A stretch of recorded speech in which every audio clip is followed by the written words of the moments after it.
Welcome, welcome, welcome. Special series where we're talking with the CEO of Calexit LLC, Jason Wright.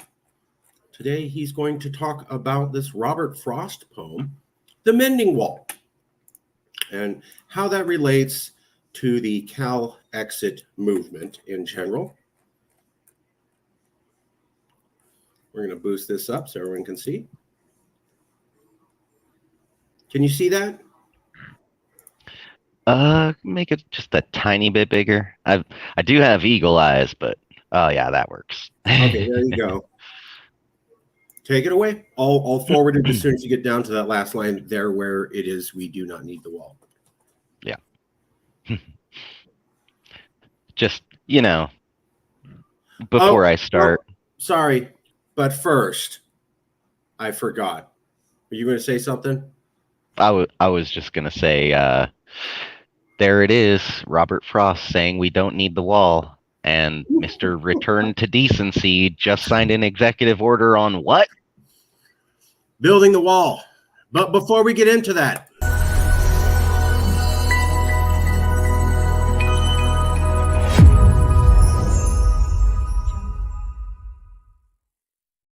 and we're back with the comparison between Robert Frost, one of the greatest poets of the early 1900s, and President Joseph Biden, one of the worst executive leaders of the 2000s. Please take it away. Yeah. I mean, I think you summed it up right there. We can end the video. Just kidding, folks. I know what you came here for, and that's to hear my smooth voice reading the amazing, impactful words of Robert Frost. It's going to do this in the background. Yeah, some smooth jazz going. The Mending Wall by Robert Frost. Something there is that doesn't love a wall, that sends the frozen ground swell under it and spills the upper boulders in the sun and makes gaps even two can pass abreast. The work of hunters is another thing.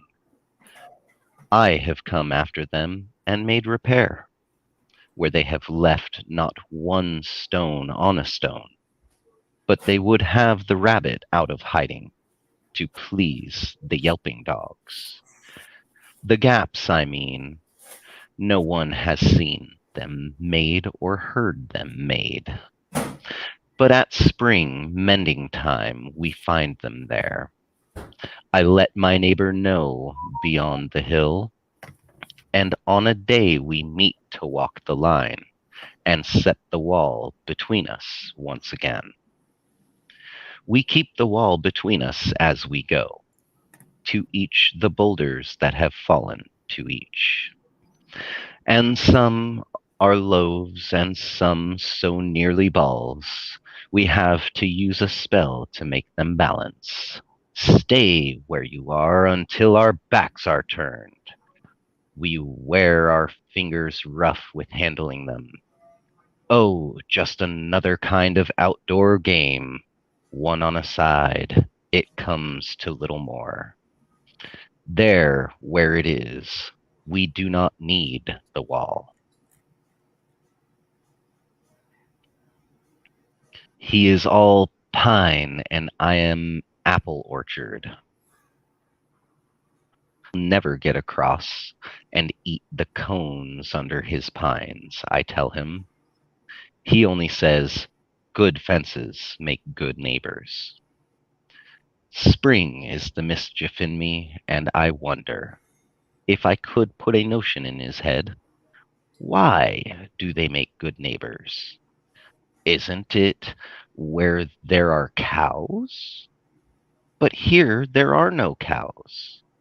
Before I built a wall, I'd ask to know what I was walling in or walling out, and to whom I was like to give offense. Something there is that doesn't love a wall, that wants it down. I could say elves to him, but it's not elves exactly. And I'd rather he said it for himself. I see him there, bringing a stone grasped firmly by the top in each hand, like an old stone savage armed. He moves in darkness, as it seems to me, not of woods only and the shade of trees. He will not go behind his father's saying, and he likes having thought of it so well. He says again, good fences make good neighbors. It's the same question. What does that mean to you? Why is this relevant to the Calexit movement? Well, Sorry. I do I I want to cry every time I read this poem because Robert Frost saw something not just in American society, but kind of in humanity as a whole, where we like to separate ourselves from one another. We like to divide ourselves from one another, even if we can't put our finger on why it might be a good thing or a bad thing or why we're doing it at all. We just have this natural instinct, it seems, to say, hey, Marcus, your name is Marcus, my name is Jason. There's a big difference right there. I'm,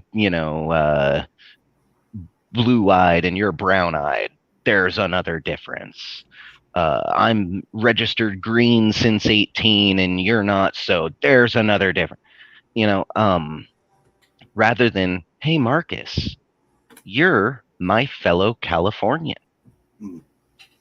I care about you because you are my fellow Californian and fellow human being. And I don't just want what's best for me. I want what's best for you, me, your family, my family, everyone. Not just Californians, but for everyone. And now this is where the good walls, comes in, is that there can be good walls and there can be offensive walls. Walls that hold up the roof and keep you housed and keep you dry and warm when it's cold outside, cool when it's freaking hot outside.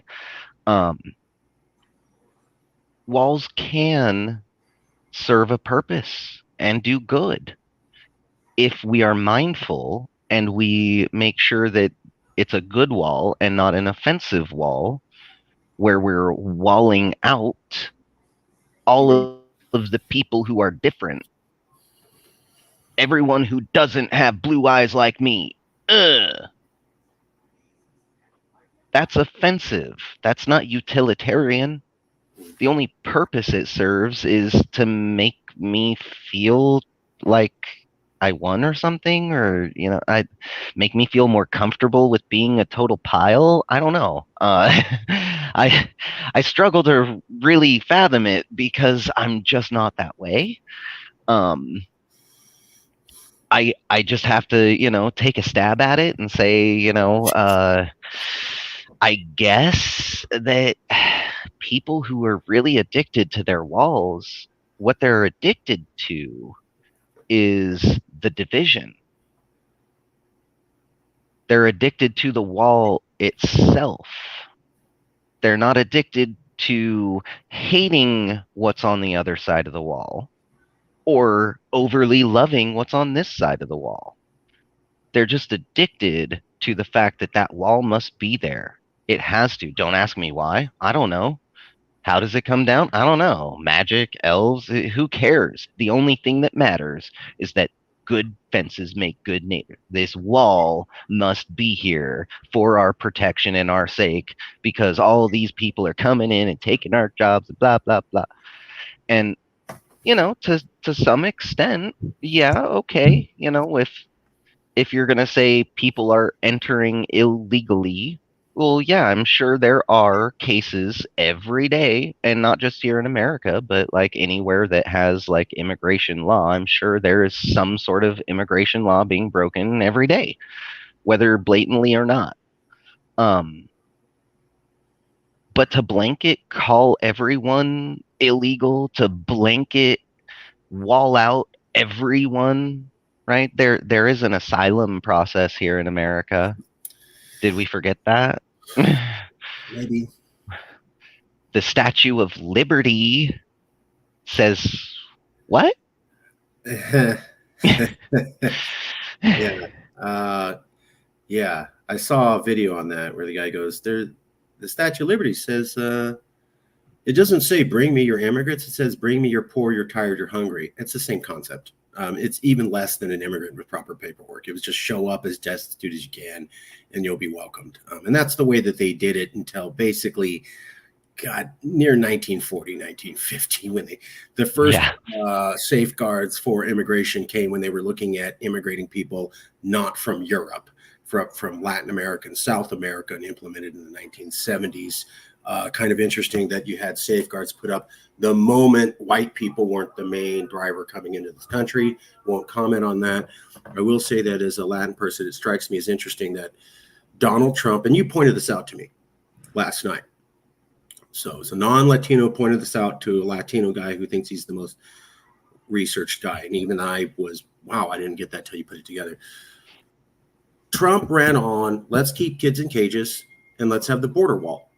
And those were seen as xenophobic and racist. Whether they were or they weren't, I feel he packaged them that way. It's up for debate. I will give that. I have friends who don't see it that way. I get it.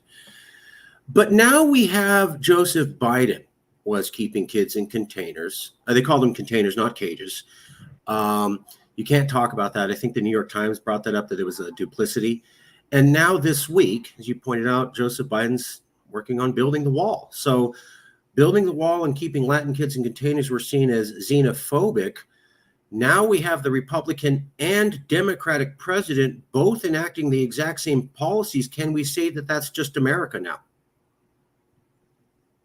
I think so. Both parties, right? It's not, oh, that's racist. Well, now both sides are doing it. And the Dems are not criticizing Biden for doing that. So that can we say Democrats do kids in cages and build a border wall. Republicans do kids in cages and build a border wall. If it was xenophobic when Trump did it, it's the same thing under Biden. So we can say that xenophobia is standard American policy. Or am I wildly out of line? Well, I would agree and take it even one extreme, insane example further and say, Joe Biden was the return to decency, which meant the return to American normalcy that we were used to before Donald Trump. Okay. Now, when did this whole policy of putting the kids, taking them from their parents and putting them in cages at these border facilities, when did that start? Oh, under President Obama, whose vice president, president is the figurehead, does all the international stuff. Vice president, just below them, handles all the running of the country and domestic stuff, such as the border. Vice President Joseph R. Biden is the one who started that. So it doesn't surprise me that Biden would return to that normalcy of American exceptionalism. I would say that this is hardcore proof, unequivocal, and let me just say real quick, like Donald Trump's whole border wall thing, right? Like at the very, very least, it was haphazardly xenophobic and racist, because he's talking about immigration from south of our border, and then throws out, and all of these rapists and drug dealers and criminals are coming over. Thank you. Did he say specifically everyone coming over from these countries? No, he did not. And if you're going to argue that semantic as, see, that's my proof that it's not, then you need to think again. You need to actually like use your brain. If I say a whole bunch of stuff about Jewish people and then I start going off about criminals, you're going to call me an anti-Semite and say that I'm talking about Jewish people all being criminals. Yeah. Yeah. So, no, that does not justify any of it. It does not vindicate anything. At the very least, haphazardly labeled every single immigrant coming from south of our border, very specifically, because he didn't say north, he didn't say from all over the world. He was talking about Mexico, Central and Southern America, Mexico, El Salvador, Guatemala, Costa Rica, Venezuela. I could go on and on and on. Colombia, Está bien. Bueno. Argentina. Argentina. But, you know, seriously, folks, it was pretty xenophobically charged at the very least.